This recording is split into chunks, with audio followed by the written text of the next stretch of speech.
네, 오늘 우리에게 주시는 하나님의 말씀 하박국 3장 1절 2절의 말씀입니다. 하박국 3장 1절 2절의 말씀 길지 않아서요. 우리 다 같이 읽는 합독하도록 하겠습니다. 함께 읽습니다. 시기온 옷에 맞춘 선지자 하박국의 기도라. 여호와여, 내가 주께 대한 소문을 듣고 놀랐나이다. 여호와여, 주는 주의 일을 이 수년 내에 부응하게 하옵소서. 이 수년 내에 나타내시옵소서. 진노 중에라도 긍휼을 잊지 마옵소서. 아멘.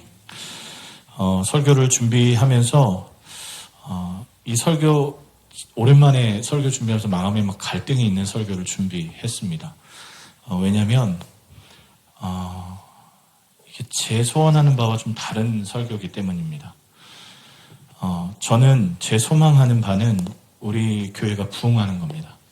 우리 교회가 부흥하는 거고요. 또 제가 또 한편 기도하는 것은 베트남에 있는 한인교회가 연합함으로 이렇게 부흥하는 걸 저는 보기를 소원하고 있습니다. 베트남 현지교회가 부흥하는 거고요. 특히 우리 베트남 그 현지 성결교회가 또 부흥하는 것을 보기를 소망하고 그걸 꿈꾸고 기도하고 있습니다. 여러분 다 같은 마음이실 겁니다. 우리 교회가 부흥하기를 원하시는 마음은 다 똑같으실 거예요. 여러분, 교회가 부흥한다라는 이 이야기를 하면 어떤 모습을 좀 상상하고 마음에 담고 계시는지 궁금합니다. 교회가 부흥한다. 교회가 사람이 많아진다. 혹은 일꾼들이 많아진다. 사람들로 꽉꽉 차고 덩치가 커지는 것을 보통 부흥이라고 생각합니다. 또 그렇게 여기기도 합니다. 그렇다면 우리가 한번 좀 생각해 봐야 할 것이 있습니다. 하나님이 말씀하시는 부흥과 우리가 꿈꾸는 부흥이 차이가 있는지 없는지를요. 하나님이 우리에게 허락하여 주시려고 하는 부흥과 우리가 이루려고 하는 부흥이 과연 같은 부흥인지는 한번 고심해 봐야 한다는 겁니다. 다시 한번 말씀드리지만 저는 우리 교회가 부흥하기 원합니다. 부흥하기 원하는데요. 인원이 채워지고 여기 꽉꽉 들어차서 1부, 2부, 3부, 4부, 5부 예배 드리기를 저는 원합니다. 그런데 그거보다 저는 하나님의 부흥이 우리 교회에 있기를 소망하면서 오늘 말씀 전하고 싶습니다. 오늘 하박국서의 말씀을 시작하면서 하박국서 1장 1절부터 3절의 말씀을 한번 같이 읽어보시겠는데요. 하박국이 어떤 마음을 가지고 하나님께 기도하고 있는지를 같이 느껴보셨으면 좋겠습니다. 제가 먼저 1절 읽습니다. 여러분들 2, 3절을 다 읽어주십시오. 제가 먼저 1절 읽습니다. 선지자 하박국이 묵시로 받은 경고라. 여호와여, 내가 부르짖어도 주께서 듣지 아니하시니 어느 때까지이까. 내가 강포로 말미암아 외쳐도 주께서 구원하지 아니하시나이다. 어찌하여 내게 죄악을 보게 하시며 죄역을 눈으로 보게 하시나이까. 겁탈과 강포가 내 앞에 있고 결론과 분쟁이 일어났나이다. 여러분, 지금 하박국이 하나님께 기도하고 있는 이 기도문이 결코 예사롭지 않다는 건 느끼실 겁니다. 하박국이 평범하지 않은 기도를 하고 있는 건 지금 하박국이 선지자로서 살아가는 시대가 평탄하지 않음을 보여줍니다. 하박국이 지금 하나님께 막 기도하는데요. 분을 품어서 기도합니다. 하나님, 이게 도대체 맞는 겁니까? 그 이유가 몇 가지가 있는데 시대 상황을 좀 점검해 봐야 할 필요가 있습니다. 하박국이 왜 화가 나 있는지요. 문제의 시작은 요시야 왕으로부터 시작합니다. 여러분 아시다시피 요시야 왕은 하나님이 보시기에 선한 왕이었습니다. 요시야 왕이 해낸 일들이 굉장히 특이한데요. 그가 8세에 유다의 왕이 됩니다. 8세에 왜 왕이 됐느냐? 아버지가요, 신복으로부터 살인을 당합니다. 그래서 어쩔 수 없이 그가 어린 나이에 왕으로 즉위합니다. 보통 이런 불행한 사건을 겪으면 대부분의 왕이 악한 왕이 되는데 요시야 왕은 이걸 반면 교사 삼아서 선한 왕으로 성장해 갑니다. 시간이 흘러 그가 20세가 됐을 때, 그러니까 본격적으로 일을 해도 될 만큼 이제 성장했을 때 그가 했던 일들을 기록하고 있는 것은 이스라엘 백성을 남녀노소를 막론하고 성전으로 다 모이게 합니다. 집합 명령을 내려요. 그리고 하나님의 말씀을 제사장을 통해서 읽게 하고 그 말씀을 모든 백성이 듣게 합니다. 그리고 그가 그 말씀이 끝나자마자 조상 대대로 내려오던 산당과 우상을 부시는 일을 시작하는데 그것도 몇 년 동안 거듭해서 일어납니다. 그 산당과 우상을 어떻게 만들어버리느냐? 부셔서요, 다 무덤에 뿌려버려요. 그리고 그 산당의 우상 숭배의 자리에 뼈들을 가득 채워서 그게 아무것도 아님을 보여줍니다. 여기서 끝나지 않습니다. 그는 성전을 보수하는 일을 하게 하고 제사장들을 불러들입니다. 다시 하나님께 예배할 수 있는 모든 배경을 갖추는 일을 했습니다. 여러분, 이것만 보더라도 하나님이 굉장히 기뻐하실 만한 일이라는 것 알고 계실 겁니다. 그런데 이 요시야 왕이 결정적으로 하나님 앞에 중요한 일을 하나 해내는데 그게 무엇이냐면 유월절을 회복시키는 거였습니다.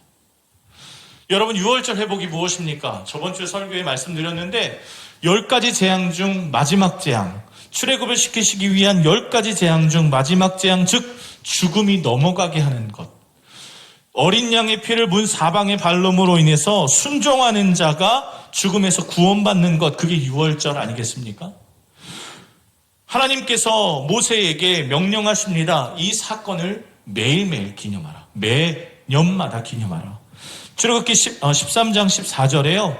그 이유가 기록되어 있는데, 왜 기념하라라고 말하고 있는 이유가 기록되어 있는데 한번 보여주십시오. 후일에 내 아들이 내게 묻기를 이것이 어찌미 됨이냐. 즉 지금 우리가 이렇게 지키고 있는 이 날에 왜 이걸 지켜야 되는지 아들이 물어 제끼면 그거에 대해서 하나님이 우리를 구원하신 날이다라고 정확히 고지해 주라는 겁니다. 우리는 하나님의 백성이고 종되었던 자였는데 하나님이 우리를 구원하여 주신 우리의 왕이시다라는 것을 자녀들에게 똑바로 가리키는 날로 삼으라는 겁니다. 그게 유월절이었습니다. 그런데 불행히도 출애굽 이후에 유월절을 지키는 날은 단 한 날도 없었습니다. 단 하루도 유월절을 지켜내지 않아요. 그런데 그 종되었던 곳에서 우리를 구하셔서 더 이상 종이 아니라 하나님의 백성으로 살게 하셨다라는 이 메시지가 담긴 이 한 날을 1400년이 지나서 요시야 왕이 지키게 합니다. 그러니 여러분, 하나님이 얼마나 기쁘셨겠어요. 그렇게 지키라 했는데 지키지 않았던 그날이 결국 1400년이 지나서 하나님의 말씀에 너희들이 하나님의 자녀야 라고 택한 백성이야 라고 가리키는 그날이 제정되었으니 하나님이 기뻐 뛰실 일 아니겠습니까? 그런데 문제는 이제부터 당도할 평화의 시대요, 하나님이 기뻐하는 시대가 이르렀다고 여길 만한 이때에 요시야 왕이 어이없게 죽습니다. 선한 왕이었고 그 누구도 할 수 없었던 일들을 했던 왕이었고 그렇게 하나님 앞에 바로 서려고 노력했던 왕이 정말 어이없게 죽어요. 그리고 이어지는 다음 왕, 넷째 아들인 여호아스가 왕이 되는데 3개월 만에 애굽 느고 왕한테 죽습니다. 또 다음 왕이 세워지는데 여호와김이 세워지는데 이 여호와김은요, 하나님의 말씀을 따라 살지 않습니다. 성경 불태우고요, 우상 숭배 다시 시작하고요, 세금 많이 걷고요, 선지자 죽이고, 그야말로 악한 시대로 다시 빠져들기 시작합니다. 여러분, 돌아가는 상황이 이게 만만치가 않습니다. 왕이 잘 정비를 해야 하는 이때에 이상한 왕이 세워졌고 치안은 혼란스러워졌고 정의는 사라졌습니다. 하나님의 법을 지키는 것보다 그저 나만 잘 살면 된다는 이기적인 생각들이 다시 심겨지기 시작했습니다. 그걸 끊어냈다고 생각했는데 다시 원점으로 돌아오기 시작했습니다.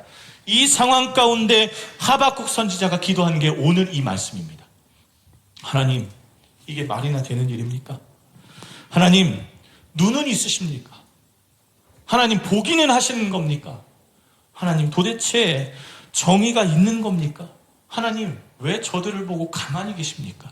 이게 하박국서의 기도의 전반적인 내용 아니겠습니까? 그런데 이 기도가, 이 하박국의 기도가 지금 읽어 내려가면서 지금 기도해도 이상하지 않을 만한 기도문이라고 생각이 들었습니다. 하나님, 정직한 사람이 잘 살아야 되고 높아져야 되는데 더 가난해지는 인생으로 꼬꾸라지는 걸 눈으로 봅니다. 하나님, 세상에 정의를 외치면 비웃음거리가 되고 사기를 치면 부자가 되고 잘 사는 것처럼 보입니다. 예수 잘 믿는 사람이 예수면 된다고 외치면 개독교라고 조롱받습니다. 주님 바라보는 자가 더 궁핍해지고 거지도 이런 거지가 없고 곤란한 일 겪고 병들고 더 어려움에 처합니다. 하나님, 이해할 수 없습니다. 어느 때까지 그래야 합니까? 이 기도가 절로 나오는 시대가 됐습니다. 하나님, 도대체 뭐 하시는 분입니까? 하박국 선지자가 이런 거칠지만 진실한 기도를 할 때 하나님이 응답해 주십니다. 그리고 그 응답은 다름 아니라 하박국서 2장에만 봐도 화 있을진저 5번이나 외치시면서, 그래 내가 그들에게 진노를 내릴 것이고 그 죄악을 알고 있고 그 불의에 대한 심판을 반드시 하겠다고 말씀하셨습니다. 그리고 사람들이 기를 쓰고 축적한 그 불을 내가 털어버릴 것이고 불의한 사람을 이용하고 하나님을 무시한 사람, 우상 숭배하는 사람을 철저히 멸하겠다라고 약속을 해주십니다. 이제 속이 좀 시원해지는 것 같아요. 하나님이 알아서 하시겠다니. 그리고 하박국 선지자가 이런 찬양을 하나님께 올리기 시작합니다. 14절의 말씀, 여러분 다 잘 아시는 말씀이죠. 이는 물이 바다를 덮음과 같이 여호와의 영광을 인정하는 것이 세상에 가득한, 여러분 다 잘 아시잖아요. 하나님의 영광이 이 땅에 가득해질 것입니다. 하나님 그렇게 하십시오. 그렇게 하면 하나님이 왕이신 걸 모두 다 알게 될 겁니다. 그런데 문제는 3장에 또 한 번 발생을 합니다. 3장 2절의 말씀인데요. 우리 함께 읽어보겠습니다. 여호와여, 내가 주께 대한 소문을 듣고 놀랐나이다. 여호와여, 주는 주의 일을 이 수년 내에 부응하게 하옵소서. 이 수년 내에 나타내시옵소서. 진노 중에라도 긍휼을 잊지 마옵소서. 여러분, 하나님께서 부흥을 시작하실 텐데 그 부흥이 기도에 기록되어 있습니다. 악인을 심판하고 싹 다 뒤엎고 모든 것이 끝나는 게 부흥이라고 생각됐는데 하박국 선지자가 뭔가 이상한 걸 느낍니다. 그리고 기도에 하나님에 대한 부흥을 인식하고 하나님께 그 부흥을 이루어달라고 기도하는데요. 그 부흥이 다름 아니라 진노라고 말합니다. 진노. 부흥이 진노가 되는 순간입니다. 부흥이 우상 숭배하는 사람과 악으로 불을 축적하는 사람들, 법이 아닌 힘으로 사람을 억누르는 사람들을 처벌하는 것이라고 생각했는데, 이게 사람의 생각으로는 정의이고 부흥이 맞는데 하나님이 하시는 일은 그게 아니라 이스라엘을 심판하시는 것, 그리고 바벨론에 의해서 이스라엘이 멸망당하고 나라가 사라지는 것, 이들이 다 노예로 끌려가는 것, 어려움을 당하는 것을 부흥이라고 말씀하셨습니다.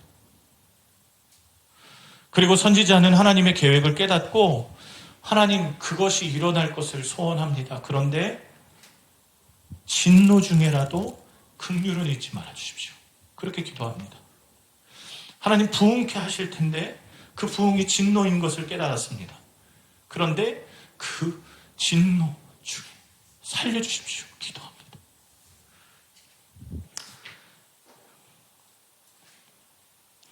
여러분, 그 선지자의 역할이 뭡니까? 죄악이 간영한 세상에 하나님의 말씀을 전하는 게 선지자 아닙니까? 그래서 회개시키고 주께 돌아오게 하고 하나님의 복을 받아서 흥하게 하는 것이 성경의 흐름입니다.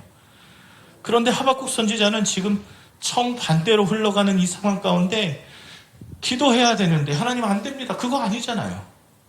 하나님 그거 부흥 아니잖아요. 하나님 그렇게 교회가 망하고 그렇게 하나님의 백성이 죽고 노예가 되고 하나님 그거 진짜가 아니잖아요. 하나님 그게 부흥이 아니잖아요. 그렇게 이야기해야 하는 게 선지자인데 하박국 선지자는 하나님 그게 하나님의 계획이라면 이루어 주십시오.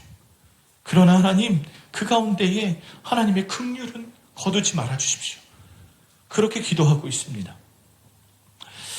말씀을 준비하면서 이게 머리로는 이해가 되는데 가슴으로 이해가 안 됐습니다.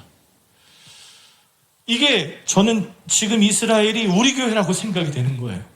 하나님, 제가 생각하는 부흥은 교회가 그릇그릇 차는 거라고 생각했는데, 제가 생각하는 부흥은 호치민 신천교회의 이름이 높아지는 거라고 생각했는데, 제가 생각하는 부흥은 이 베트남 땅의 한인교회가 연합해서 하나님의 나라와 영광을 위해서 마음껏 사용되는 거라고 생각했는데, 하나님, 교회가 망하는 게 말이 됩니까? 그렇게 기도하게 되는 거예요. 그래서 하나님, 교회가 사람은 좀 있어야 되지 않습니까? 그렇게 기도하고 있다가 이 하박국서를 쭉 계속 읽어 내려갔습니다. 그런데 하박국이 이렇게 하나님께 찬양을 합니다. 3장 17절부터 19절의 말씀인데 제가 읽어 드려볼게요. 비록 무화과 나무가 무성하지 못하며 포도나무에 열매가 없으며 감람나무에 소출이 없으며 밭에 먹을 것이 없으며 우리의 양이 없으며 외양간에 소가 없을지라도 나는 여호와로 말미암아 즐거워하며 나의 구원의 하나님으로 말미암아 기뻐하리로다. 주 여호와는 나의 힘이시라. 나의 발을 사슴과 같게 하사 나를 나의 높은 곳으로 다니게 하시리로다. 이 노래는 지휘하는 사람을 위하여 내 수금에 마친 것이니라. 하박국 선지자가요, 나라가 망해도 하나님이 함께 하시면 망한 게 아니라고 고백하는 겁니다. 우리가 돈이 없어서 망하는 게 아니라 하나님이 없어서 망한다고 말하고 있습니다. 아니, 오히려 돈은 있는데 하나님이 없으면 그게 망하는 거라고 고백합니다. 하나님이 소출이 없고 거두어드릴 것이 없어도 우리에게 하나님이 계시는데 과연 그게 어찌 걱정입니까? 하나님, 내 직장이 변변치 않은데 하나님이 내 아버지시잖아요. 하나님, 내 힘이 부족한데 하나님이 나의 힘과 능력이 아닙니까? 하나님, 바벨론이 이 땅을 정복해서 우리가 다 어려움을 당하고 포로로 끌려가고 나라가 소멸된다 할지라도 그게 하나님이 함께 계신다면 그 어디나 그게 무슨 상관입니까? 오늘 하박국 선지자가 그걸 말하고 있습니다. 하나님, 그러나 자비는 거두어 주지 말아 주십시오. 그 과정이 우리에게 쉽지 않을 테니 하나님, 어렵지 않게 넘어갈 수 있도록 주님 도와주십시오. 그게 하박국의 기도였습니다.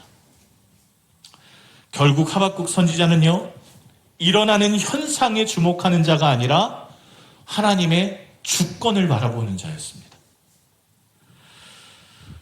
하나님의 뜻이 어떠하든 그 뜻을 이루는 것이 부흥이라고 말하는 것입니다. 여러분,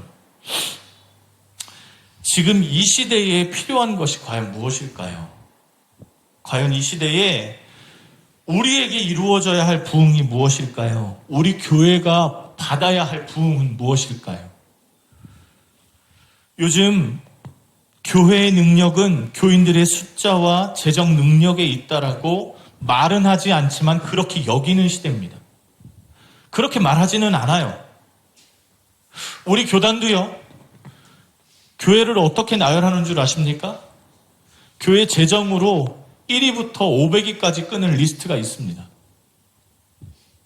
인원으로 1위부터 500위까지 끊을 리스트가 교단에 있어요. 제가 받아봤어요.